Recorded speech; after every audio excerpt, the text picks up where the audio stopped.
A special meeting of Cornwall City Council was held with a COVID-19 update, and joining me now is the Mayor of the City of Cornwall, Bernadette Clement. Welcome, Madam Mayor. Hello. All right, so we heard from a few of the department heads the other night, and we'll start maybe with we don't want to say the most important, but of course, social services. There was an injection of money from the province. We know that there's programs out there to help people as well as organizations. So we'll talk about social services first, and your thoughts on what we're seeing in that department. Yes, so that was a very big announcement last week. Minister Clark, so the Minister of Municipal Affairs and Housing, determined that the allocation for Cornwall and SDG would be $4.3 million. And that money is primarily to help people, the most vulnerable people. So the people who are really going to struggle the most during this pandemic. And that would also support the agencies that support them. So places like shelters and food banks and places that need help right now. And so the important part of the announcement yesterday at our special council meeting was that we have an application process. It's live on our website, and we're encouraging people to apply and agencies to apply. Even when they're in doubt, apply. And then we'll determine your eligibility based on the guidelines that have been provided by the city. And the intent here is to flow at least 50% of that money out in the next few weeks. So we want to be quick about that. The allocation is given over a year, but we'd like to flow a lot of that money out in the next couple of weeks. Excellent. And we also heard from the Chief of Police, Danny Aikman, and we had the opportunity here on Community Matters to speak with the Chief earlier in the week. But we know that there are regulations in place not to promote, but to enforce social distancing. Of course, there's questions surrounding different aspects of that, like walking through the park or going for bike rides. I'll get your thoughts on all of that.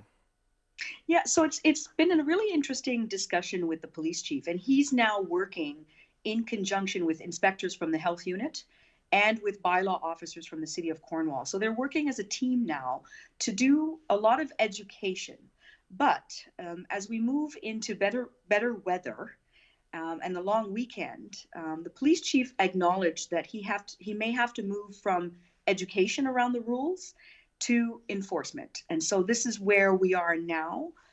So we want to make sure that people understand what it is they should and shouldn't be doing. So it's not that people shouldn't be outside, but they have to do the physical distancing.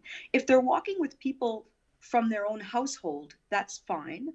But if they're encountering other people that don't live with them, or children that don't live with their children, then you have to have the physical distancing. And that's how we want to have people use outside spaces as well. And so the police chief and this team of enforcement educators are going to be out and about making sure that people are understanding the rules. And then if they don't, possibly moving into an enforcement phase to send a strong message around the importance of staying home and the fact that staying home actually leads to saving lives. And I think the Chief summed it up very well with the message that the virus doesn't move if you don't move. Exactly. It's with us. So we're the ones that have to stay home. Otherwise, when we're out and about, we're increasing the risk. And it was interesting, too, in terms of just having a lot of traffic on the roads. It's not a great thing to be going out and about, because then you're risking maybe having an accident, in which case first responders would have to go.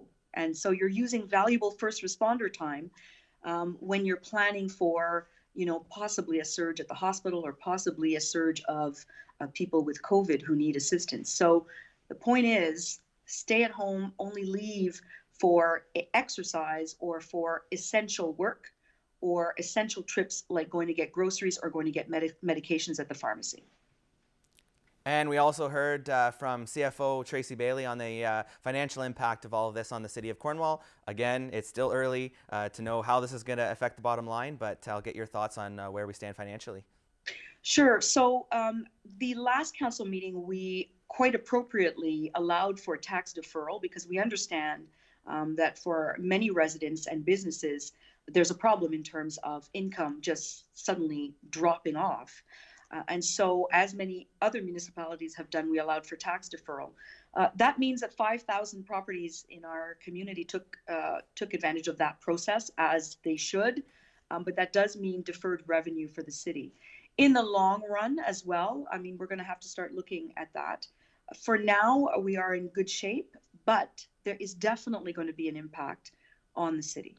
And we don't know yet how much that's going to be, but our chief financial officer is keeping a close eye on that, and we will continue to report back to the community and to council on that matter.